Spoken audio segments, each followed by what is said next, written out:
DMT, la molécula del espíritu Rick Strassman. Primera dosis efectiva. Me produjo fuertes impresiones telepáticas y me hizo crear vínculos mentales con los que me rodeaban, lo que me parecía confuso y difícil de asimilar.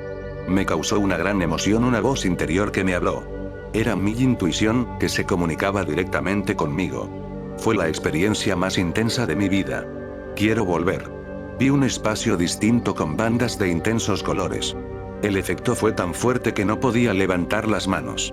Es como la meca mental, un excelente punto de referencia para todas las demás drogas psicodélicas. Los que me rodeaban me parecían insectos extraterrestres. Me di cuenta de que también eran parte de todo el fenómeno. Nils recibió una dosis de DMT intravenosa de 0,2 mg/kg aproximadamente una semana después de la primera dosis intramuscular de Philip. Yo tenía una impresión similar a la que tuve con la primera inyección de Philip. Si bien era un día especial que marcaba un inicio, también parecía una simple prueba, un ensayo para el experimento real. Era muy probable que usáramos dosis mayores que esa. El día de la sesión de Nils con la dosis de 0,2 mg/kg, me lo encontré tendido sobre la cama de hospital en su cuarto del centro de investigaciones, metido en su confortable saco de dormir del ejército. Lo llevaba consigo cada vez que viajaba, en sentido literal y figurado, es decir, cuando iba de viaje por la carretera o cuando se daba un viaje con drogas psicodélicas. Cindy y yo nos sentamos sobre la cama, uno a cada lado. Le hice a Nils una breve descripción de lo que podía esperar. Con un gesto, me indicó que empezáramos. Cuando aún íbamos por la mitad de la inyección, dijo: "Sí, ya siento el sabor". Nils resultó ser uno de los pocos voluntarios que podían sentir el sabor de la DMT intravenosa mientras la sangre transportaba la droga hacia el cerebro, pasando por la boca y la lengua.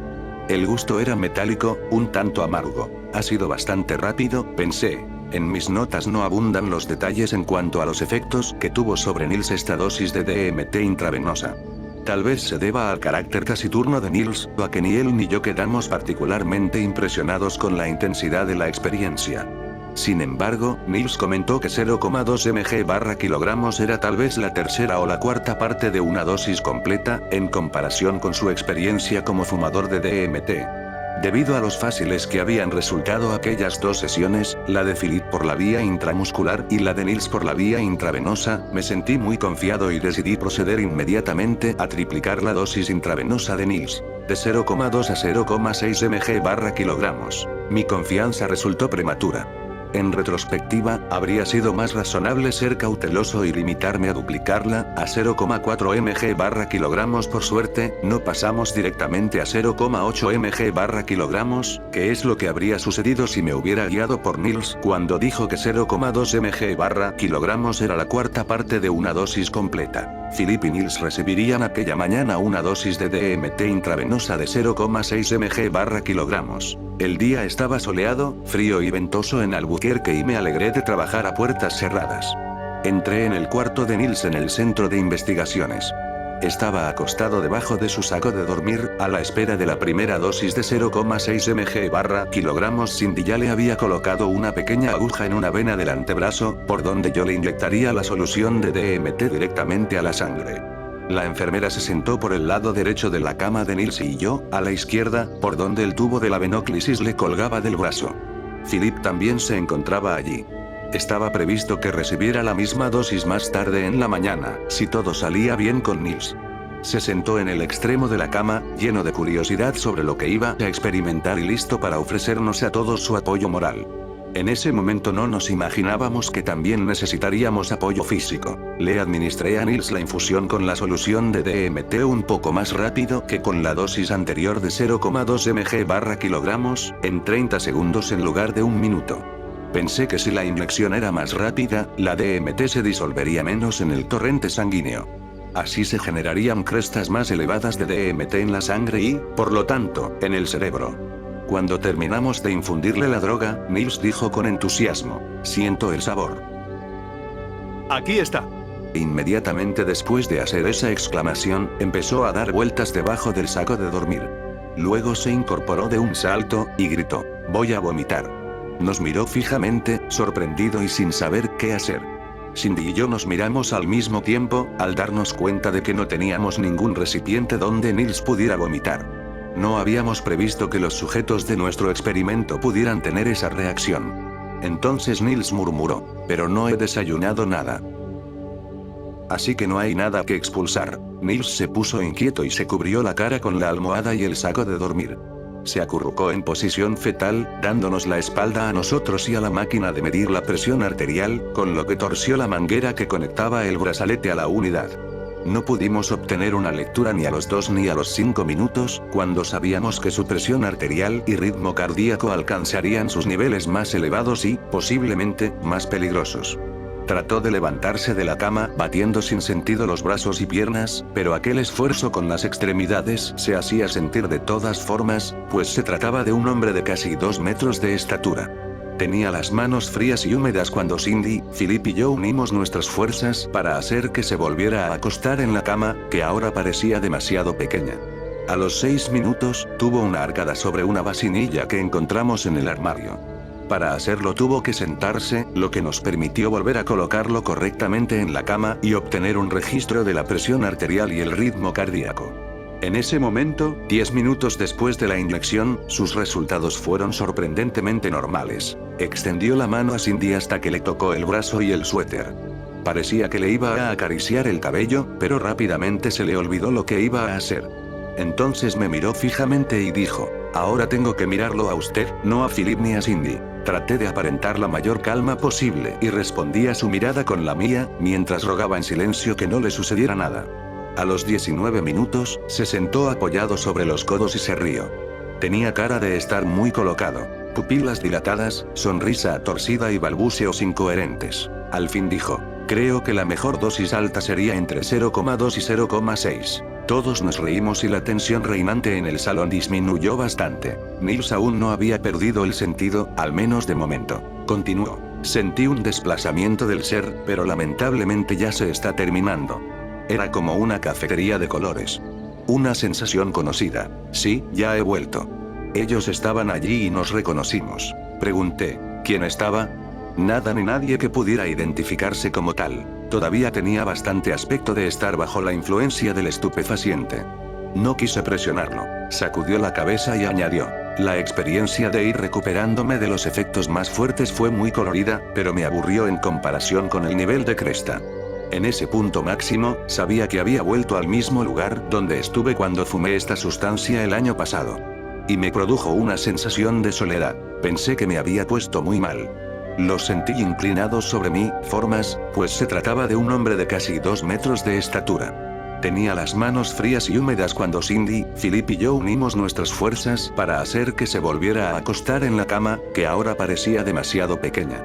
A los 6 minutos, tuvo una arcada sobre una vasinilla que encontramos en el armario. Para hacerlo tuvo que sentarse, lo que nos permitió volver a colocarlo correctamente en la cama y obtener un registro de la presión arterial y el ritmo cardíaco. En ese momento, 10 minutos después de la inyección, sus resultados fueron sorprendentemente normales. Extendió la mano a Cindy hasta que le tocó el brazo y el suéter. Parecía que le iba a acariciar el cabello, pero rápidamente se le olvidó lo que iba a hacer. Entonces me miró fijamente y dijo, ahora tengo que mirarlo a usted, no a Philip ni a Cindy. Traté de aparentar la mayor calma posible y respondí a su mirada con la mía, mientras rogaba en silencio que no le sucediera nada. A los 19 minutos, se sentó apoyado sobre los codos y se rió. Tenía cara de estar muy colocado, pupilas dilatadas, sonrisa torcida y balbuceos incoherentes. Al fin dijo, creo que la mejor dosis alta sería entre 0,2 y 0,6. Todos nos reímos y la tensión reinante en el salón disminuyó bastante. Nils aún no había perdido el sentido, al menos de momento. Continuó. Sentí un desplazamiento del ser, pero lamentablemente ya se está terminando. Era como una cafetería de colores. Una sensación conocida. Sí, ya he vuelto. Ellos estaban allí y nos reconocimos. Pregunté, ¿quién estaba? Nada ni nadie que pudiera identificarse como tal. Todavía tenía bastante aspecto de estar bajo la influencia del estupefaciente. No quise presionarlo. Sacudió la cabeza y añadió, la experiencia de ir recuperándome de los efectos más fuertes fue muy colorida, pero me aburrió en comparación con el nivel de cresta. En ese punto máximo, sabía que había vuelto al mismo lugar donde estuve cuando fumé esta sustancia el año pasado. Y me produjo una sensación de soledad. Pensé que me había puesto muy mal. Los sentí inclinados sobre mí, como si fuera a morir y ustedes trataran de resucitarme. Tenía la esperanza de que todo estuviera bien. Solo estaba tratando de percibir lo que pasaba adentro. Hizo una pausa y concluyó: estoy cansado. Quisiera tomar una siesta, pero la verdad es que no tengo sueño. Aparte de lo anterior, Nils no dijo mucho más, excepto que tenía un hambre enorme, pues había tomado la precaución de no desayunar. Comió con gran apetito mientras respondía a nuestra escala de evaluación. Resultó que el propio Nils pensaba que 0,6 mg/kg era demasiado. Estuve unos minutos en la sala de descanso de las enfermeras, reflexionando sobre lo que acabábamos de presenciar. Desde el punto de vista cardíaco, la presión arterial y las pulsaciones de Nils solo habían tenido un aumento moderado, aunque no pudimos obtener las lecturas en el momento que se suponía era el nivel de cresta. Por consiguiente, una dosis intravenosa de DMT de 0,6 mg/kg no parecía producir ningún daño físico. Sin embargo, no estaba seguro de si el informe tan escueto de Nils se debía a que no recordaba lo sucedido, o a su estilo de guardarse para sí la mayor parte de lo que vio. Lo que estaba claro era que habíamos traspasado el umbral psicodélico. La rapidez e intensidad del comienzo, el carácter irrefutable de la experiencia, la sensación descrita por Nils de estar en presencia de otros, eran rasgos que daban a entender que la DMT había surtido todo su efecto. Pero, ¿habíamos llegado mucho más allá de la barrera psicodélica?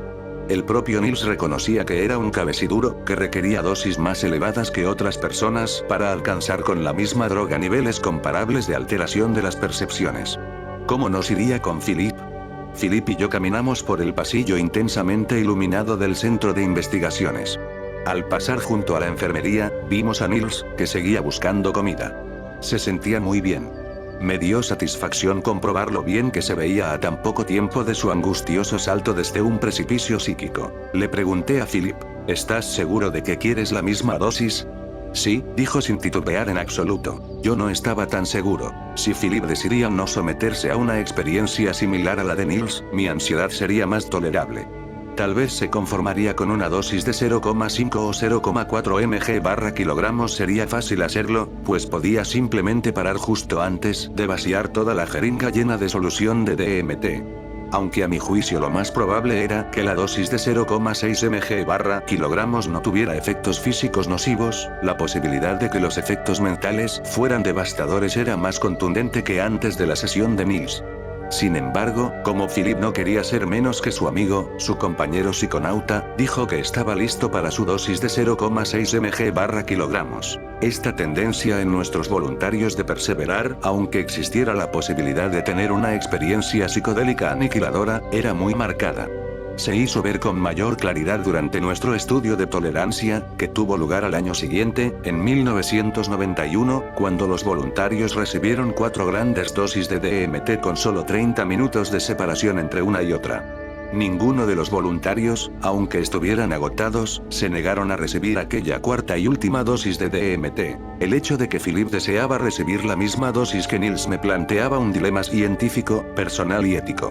Mis profesores me enseñaron que más vale prescribir una cantidad un poco mayor de lo necesario de un medicamento si las circunstancias lo exigen. Por ejemplo, tal vez fueran necesarias dosis muy altas para obtener una respuesta terapéutica completa en pacientes que de otro modo presentarían resistencia al tratamiento.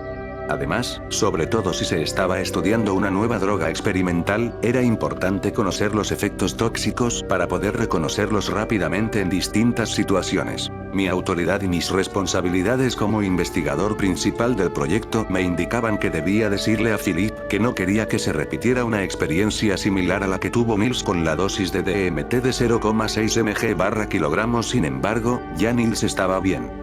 Lo que era más importante, Nils fue el primero y único que había recibido esa dosis. Yo había previsto para esa mañana 2 sesiones con dosis de 0,6 mg/kg a fin de determinar si dicha cantidad provocaba respuestas similares en 2 personas distintas. Philip me simpatizaba y es cierto que quería su dosis de 0,6 mg/kg. Pero, ¿hasta qué punto influía en esto nuestra amistad? Yo no quería simplemente hacer lo que él pidiera con tal de no poner en peligro nuestra relación, pero, al mismo tiempo, quería que su participación en esta etapa inicial del estudio le resultara provechosa. De cierto modo, Philip nos estaba haciendo un favor. Vivía lejos de Albuquerque y le habría sido inconveniente si le pedíamos que viniera una vez más a recibir 0,6 mg/kilogramos si las dosis de 0,4 o 0,5 no eran suficientes. Había muchas prioridades distintas que a veces no coincidían. Decidí confiar en que había tomado la decisión correcta al acceder a administrarle 0,6 mg/kilogramos. Al entrar en su cuarto, Philip y yo saludamos a Cindy y a Robin, la novia de él. Ya estaban allí, esperándonos. El voluntario se acomodó en la cama. Estaba a punto de comenzar otra sesión con dosis de DMT intravenosa de 0,6 mg/kilogramos. El cuarto sencillo y estéril tenía pisos de linóleo encerado y reluciente, con paredes de color rosa salmón. Por detrás de la cama salían mangueras de oxígeno y agua y para la succión de secreciones. Philip había pegado sobre la puerta de madera del baño, que quedaba frente a su cama, una imagen de Avalokitesvara, el santo budista de la compasión que tiene 1000 brazos. Del techo colgaba un televisor conectado a un montón de cables, con la pantalla dirigida hacia abajo, frente a su estrecha cama llena de mecanismos, que estaba cubierta con delgadas sábanas de hospital. Philip se acostó y se acomodó lo más posible. Con gran arte y habilidad, Cindy le puso una venóclisis en el mismo antebrazo donde tenía colocado el brazalete del esfigmomanómetro. Tenía en el otro brazo un tubo más grande del que podíamos extraer sangre, para poder medir las concentraciones de DMT después de administrarle la droga. Para que no se formaran coágulos en esa manguera, estaba conectada a una bolsa plástica transparente de la que goteaba constantemente solución salina estéril. Cindy y yo nos mantuvimos sentados sobre la cama, uno a cada lado de Philip, sin saber qué esperar después de la reacción anterior de Nils. Robin estaba sentada cerca de nosotros, al pie de la cama. Philip necesitó poca preparación, pues solo hacía una hora de la angustiosa sesión de Nils. Sabía qué esperar de nosotros mientras estaba tendido en su cama bajo la influencia del estupefaciente. Había comprobado que lo ayudaríamos inmediatamente si fuera necesario. Le deseamos suerte. Cerró los ojos, se recostó, respiró hondo varias veces y dijo: «Estoy listo». Me quedé mirando el segundero del reloj de pared hasta que llegara al 6 para poder cronometrar la inyección de 30 segundos de modo que terminara cuando la manecilla llegara al 12, que sería la hora 0. Eran casi las 10 am, justamente cuando estaba terminando de insertar la aguja de la jeringa en el tubo de venóclisis de Philip, y antes de empujar el émbolo para descargar toda la solución de DMT en la vena, alguien golpeó la puerta fuerte e insistentemente. Me detuve y alcé la vista, saqué la aguja de la manguera, la tapé y puse la jeringa sobre la mesa de noche junto a la cama. El director del laboratorio del centro de investigaciones esperaba junto a la puerta. Salí al pasillo para que no nos pudieran oír en el salón. El director dijo que las muestras de sangre extraídas anteriormente para los análisis de DMT se habían tomado incorrectamente y que debíamos cambiar la forma de hacerlo. Respondí que haríamos las modificaciones necesarias en nuestra técnica. Volví a entrar y me senté en la silla junto a la cama de Philip. Parecía no haberse enterado de la interrupción, pues ya había comenzado el proceso de introspección y relajamiento que, según nuestras observaciones, permitía la entrada más gradual posible en los reinos de la DMT. Para este voluntario, el viaje ya había comenzado. Me disculpé por la interrupción y, para mejorar los ánimos, dije: ¿dónde nos habíamos quedado? Philip solo respondió con un gruñido. Abrió los ojos, me indicó con un gesto que procediera y volvió a cerrarlos. Destapé la jeringa e inserté de nuevo la aguja en el tubo de la venóclisis. Cindy me hizo saber que ella también estaba lista. Dije: muy bien, aquí está la DMT. Con mucha lentitud y cuidado, empecé a infundirle 0,6 mg/kilogramos de DMT en la vena. En medio de la inyección, a Philip se le cortó momentáneamente el aliento, con un sonido como de tos que nunca llegó a salir. Pronto nos dimos cuenta de que nos esperaba una sesión muy movida cada vez que a un sujeto se le cortaba el aliento así después de la inyección de una dosis elevada. En voz baja, le dije: ya se te puso toda la dosis. 25 segundos después de completarse la infusión, Philip empezó a gemir: doy amor, doy amor. La presión arterial le subió moderadamente, pero el ritmo cardíaco saltó de 65 a 140 latidos por minuto. Este aumento del pulso equivale a subir corriendo 3 o 4 pisos por las escaleras. Pero, en este caso, Philip no se había movido ni un centímetro. Al cabo de un minuto, se sentó en la cama y nos miró a Cindy y a mí con ojos grandes como platos. Tenían las pupilas muy dilatadas. Sus movimientos eran automáticos, bruscos, como de marioneta. Sus acciones no parecían responder a la voluntad de nadie. Se inclinó hacia Robin y le acarició el cabello. Doy amor, doy amor. Era la segunda vez que ocurría lo mismo esa mañana. Un voluntario embriagado con la DMT que se sentía atraído al cabello de una mujer. En el caso de Niels, al de Sidney. En el caso de Philip, al de Robin. Quizás esa era la imagen más poderosa de una realidad viva, orgánica y conocida que estaba a su alcance en aquel sombrío cuarto de hospital, en semejante estado psicodélico. Para nuestro alivio, Philip se volvió a acostar sin que tuviéramos que insistirle ni ayudarlo. Tenía la piel fría y húmeda, igual que Niels. Su organismo se encontraba en una reacción clásica de luchar o huir. Niveles elevados de presión arterial y ritmo cardíaco, con la sangre que penetraba desde la piel hasta los órganos vitales internos, aunque durante todo ese tiempo no realizaba prácticamente ninguna actividad física. Era difícil tomarle una muestra de sangre, pues los altos niveles de hormonas del estrés ponían tensos los pequeños músculos que rodean las venas, lo que reducía el flujo sanguíneo hacia la piel. A los 10 minutos, Philip empezó a suspirar. ¡Qué belleza, qué belleza! Las lágrimas le empezaron a correr por las mejillas. Esto sí es lo que se llama una experiencia trascendente. Morí y fui al cielo. Al cabo de 30 minutos de la inyección, su pulso y su presión arterial volvieron a ser normales. Estaba volando dentro de la inmensidad. No había ninguna referencia de espacio o dimensiones. Pregunté, ¿qué sentiste cuando se te cortó el aliento? Fue una sensación fría que me contraía la garganta. Me asustó, pues pensé que tal vez dejaría de respirar. Durante una fracción de segundo pensé, déjate llevar, entrégate, relájate, y luego los efectos de la droga hicieron desaparecer hasta esa idea. ¿Recuerdas cuando te sentaste y le acariciaste el cabello a Robin? ¿Qué dices que hice? 45 minutos después de la inyección, mientras tomaba té y cuando ya no sentía ningún efecto de la droga, Philip seguía sin recordar cuando se sentó, nos miró y acarició a Robin. Al cabo de un rato, vimos que se encontraba bien y que podíamos dejar que su novia se ocupara de él. Philip y yo hablamos la noche siguiente. Se sentía un poco fatigado, pero había dormido muy bien. Sus sueños habían sido más interesantes de lo acostumbrado, aunque no fueron particularmente estrafalarios. Pero era incapaz de recordarlos. Al día siguiente, trabajó una jornada completa de 10 horas, aunque no al máximo de su capacidad. Nos dijo, sin embargo, que nadie aparte de mí se daba cuenta de que estaba cansado. Sorprendentemente, estas son las únicas notas que tengo de aquella sesión y del informe del día siguiente. Esto hace un marcado contraste con las descripciones generalmente elocuentes de Philip sobre sus sesiones con drogas. Quizás lo más importante que teníamos que saber era que había pasado toda la mañana sin ningún contratiempo.